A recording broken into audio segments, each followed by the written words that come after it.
오늘은 글로벌 사우스의 미래와 도전 과제에 대해 함께 알아보겠습니다. 여러분, 10년 후의 글로벌 사우스를 상상해 보신 적 있으신가요? 글로벌 사우스 국가들은 이제 단순한 따라잡기를 넘어 함께 나아가기를 목표로 하고 있습니다. 오늘은 이러한 글로벌 사우스의 미래 가능성과 함께 성공적인 진출을 위해 우리가 극복해야 할 과제들에 대해 이야기해 보겠습니다. 글로벌 사우스에서 AI와 디지털 기술 분야는 놀라운 속도로 발전하고 있습니다. 인도는 AI 인재 양성과 기술 개발에 적극적인 투자를 하고 있습니다.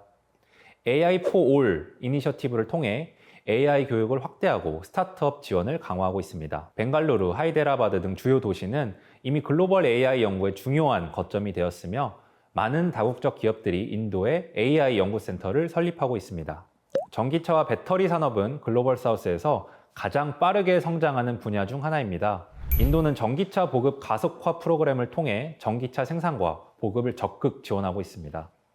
타타모터스, 마힌드라 등 현지 자동차 기업들이 저가형 전기차를 출시하며 시장을 선도하고 있습니다. 인도네시아는 풍부한 니켈 자원을 바탕으로 배터리 밸리 구축을 추진하고 있습니다. 특히 중부 술라웨시에 전기차 배터리 생산을 위한 산업단지를 조성하고 글로벌 배터리 기업들의 투자를 유치하고 있습니다. 태국은 태국 4.0 정책의 일환으로 전기차 산업 육성에 주력하고 있습니다. 특히 동부경제회랑 개발 프로젝트를 통해 전기차와 배터리 생산 허브를 구축하려는 계획을 추진 중입니다. 태국 정부는 2035년까지 모든 자동차 생산의 30%를 전기차로 전환하는 것을 목표로 하고 있습니다. 글로벌 사우스 국가들은 풍부한 자연 환경을 바탕으로 신재생 에너지 분야에서도 빠르게 성장하고 있습니다. 인도는 세계에서 가장 야심찬 신재생 에너지 목표를 가진 국가 중 하나입니다. 2030년까지 500기가와트의 신재생 에너지 설비 구축을 목표로 하고 있으며 특히 태양광 발전 분야에서 글로벌 리더로 부상하고 있습니다. 칠레는 태양광과 풍력 발전의 이상적인 자연 조건을 활용하여 신재생 에너지 분야에서 두각을 나타내고 있습니다. 특히 아타카마 사막은 세계에서 일조량이 가장 많은 지역 중 하나로 대규모 태양광 발전 단지가 조성되어 있습니다. 글로벌 사우스는 분명 엄청난 잠재력과 기회를 가진 시장이지만 진출 기업들이 직면하는 여러 도전 과제들도 존재합니다. 이러한 과제들을 제대로 이해하고 극복 방안을 마련하는 것이 성공적인 진출의 열쇠입니다. 대표적으로 인도에 진출한 많은 기업들이 복잡한 행정 절차, 인도 정부의 낮은 정책 일관성 및 약속 미이행, 세무 등 불확실한 조세제도, 보호무역 장벽 및 각종 인증, 고용 및 노무 관리 어려움 등으로 적지 않은 애로를 겪고 있습니다. 인도만의 문제라기보다는 인구도 많고 산업이 발전하는 단계이다 보니 글로벌 사우스 국가들 사이에서 공통적으로 나타나는 특징들이 몇 가지 있습니다. 글로벌 사우스 국가들 중 다수는 여전히 교통, 전력, 통신 등 기본 인프라가 미흡한 상황입니다. 이는 생산, 물류, 유통 등 기업 활동 전반에 영향을 미치는 중요한 도전 과제입니다. 전력 공급의 불안정성은 특히 제조업체에게 큰 도전입니다. 인도, 나이지리아, 파키스탄 등 일부 국가에서는 정전이 빈번하게 발생하며 이는 생산 차질과 비용 증가 등으로 이어집니다. 이에 대응하기 위해 많은 기업들은 자체 발전 시설을 구축하고 있습니다. 글로벌 사우스 국가들은 고급 기술 인력과 연구개발 역량 부족이라는 도전에 직면해 있습니다. 많은 글로벌 사우스 국가들은 풍부한 노동력을 보유하고 있지만 고급 기술과 전문 지식을 갖춘 인력은 상대적으로 부족합니다. 특히 엔지니어링, 데이터 사이언스, 첨단 제조 기술 등 분야에서 인재 부족 현상이 두드러집니다. 이로 인해 현지 채용만으로는 고품질 생산이나 첨단 서비스 제공이 어려울 수 있습니다. 이를 극복하기 위한 방안으로 현지 인재 육성이 중요합니다. 성공적인 기업들은 장기적인 관점에서 현지 직원들에 대한 교육과 훈련에 투자하고 있습니다. 예를 들어 베트남에 진출한 한국 전자기업은 현지 인력 양성을 위한 기술학교를 설립하여 필요한 기술 인력을 직접 육성하고 있습니다. 인도에 진출한 글로벌 IT 기업들은 현지 대학과의 산학협력을 통해 인재 파이프라인을 구축하고 있습니다. 또한 지식과 기술 이전이 효과적인 접근 방식입니다. 단순히 제품과 서비스를 판매하는 것을 넘어 현지 파트너와 직원들에게 핵심 기술과 노하우를 전수하는 것이 장기적 성공의 열쇠입니다.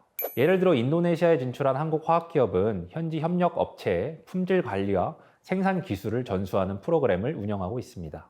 글로벌 사우스 국가들의 복잡한 규제 환경과 독특한 비즈니스 관행은 외국 기업들에게 큰 도전이 될 수 있습니다. 많은 글로벌 사우스 국가들은 행정 절차가 복잡하고 투명성이 부족한 경우가 있습니다. 인허가 취득, 세금 납부, 법규 준수 등의 많은 시간과 비용이 소요될 수 있습니다. 특히 규제 환경이 자주 변화하는 국가들도 있어 이에 대한 지속적인 모니터링이 필요합니다. 이를 극복하기 위해서는 현지 전문가와의 협력이 필수적입니다. 현지 법률, 회계, 컨설팅 전문가들의 자문을 적극 활용하여 규제 리스크를 최소화해야 합니다. 합작법인은 문화적 차이와 비즈니스 관행의 간극을 줄이는 데 효과적입니다. 신뢰할 수 있는 현지 파트너는 시장 진입의 촉진자이자 문화적 가교 역할을 할 수 있습니다. 이제 글로벌 사우스 시장에 성공적으로 진출하기 위한 종합적인 전략에 대해 생각해 보겠습니다. 글로벌 사우스는 하나의 동질적인 시장이 아닌 다양한 시장들의 집합체입니다. 따라서 국가별, 지역별로 차별화된 접근이 필요합니다. 첫째, 시장 세분화와 우선순위 설정이 중요합니다. 모든 글로벌 사우스 국가에 동시에 진출하는 것은 현실적으로 어렵습니다. 자사의 역량과 제품 특성, 시장 잠재력 등을 종합적으로 고려하여 전략적 우선순위를 설정해야 합니다. 예를 들어 소비재 기업이라면 중산층 성장이 빠른 인도네시아, 베트남, 필리핀 등을, B2B 솔루션 기업이라면 디지털 전환이 활발한 인도, 브라질 등을 우선 타겟으로 삼을 수 있습니다. 둘째, 진입 모드 선택도 신중하게 결정해야 합니다. 수출, 라이센싱, 프랜차이징, 합작 투자, 직접 투자 등 다양한 진입 방식 중 현지 상황과 자사 전략에 맞는 방식을 선택해야 합니다. 예를 들어 규제가 복잡하고 문화적 차이가 큰 시장에서는 현지 파트너와의 합작 투자가 효과적일 수 있고, 지적 재산권 보호가 중요한 기업은 완전 자회사 방식을 선호할 수 있습니다. 셋째, 단계적 접근이 효과적입니다. 처음부터 대규모 투자를 진행하기보다는 시장 테스트와 학습을 위한 소규모 진출부터 시작하여 점진적으로 확대하는 전략이 리스크를 줄일 수 있습니다. 예를 들어 온라인 채널을 통한 시장 테스트, 현지 유통 파트너십, 현지 법인 설립, 생산시설 투자와 같은 단계적 접근을 고려할 수 있습니다.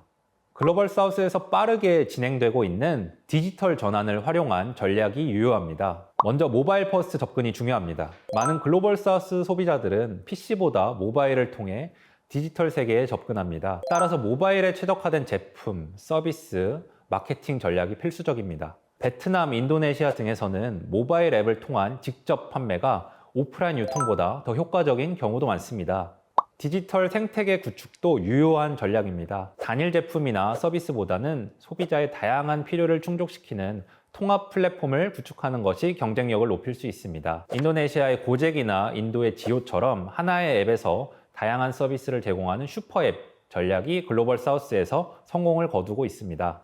소셜 커머스와 인플루언서 마케팅의 적극 활용도 중요합니다.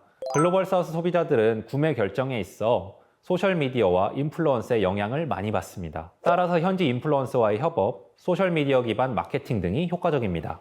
필리핀에서는 틱톡, 인스타그램 등을 활용한 마케팅 전략이 전통적인 광고보다 더 높은 효과를 보이는 경우가 많습니다. 마지막으로 글로벌 사우스 시장에서의 성공은 단기적 성과보다 장기적이고 지속 가능한 접근에서 비롯됩니다. 글로벌 사우스 시장에서의 성공은 하루아침에 이루어지지 않습니다. 초기에는 예상보다 더 많은 시간과 자원이 필요할 수 있으며 때로는 시행착오를 겪을 수도 있습니다. 그러나 장기적 비전을 가지고 꾸준히 투자하는 기업들이 결국 성공을 거두고 있습니다. 베트남에 진출한 한국 전자기업은 초기 10년간 큰 수익을 내지 못했지만 꾸준한 투자와 현지화 노력 끝에 이제는 글로벌 생산 거점으로 성장했습니다. 지역사회와의 상생도 성공의 열쇠입니다. 단순히 시장에서 제품을 판매하는 것을 넘어 현지 사회와 경제 발전에 기여하는 좋은 기업 시민이 되는 것이 중요합니다. 현지 공급망 개발, 기술 교육, 환경 보호, 사회 문제 해결 등에 기여하는 기업들이 장기적으로 더 큰 성공을 거두고 있습니다. 이처럼 글로벌 사우스 시장 진출은 도전적이면서도 큰 기회를 제공합니다. 차별화된 전략, 혁신적 비즈니스 모델, 디지털 역량 강화, 그리고 무엇보다 장기적이고 지속 가능한 접근을 통해 이 거대한 시장에서 성공적인 발자취를 남길 수 있을 것입니다. 지금까지 글로벌 사우스의 미래와 도전 과제에 대해 살펴보았습니다. 글로벌 사우스는 더 이상 제3세계나 개발도상국이라는 단순한 프레임으로 바라볼 수 없는 다양성과 역동성을 가진 시장입니다. 특히 한국은 글로벌 사우스와의 협력에 있어 유리한 위치에 있습니다.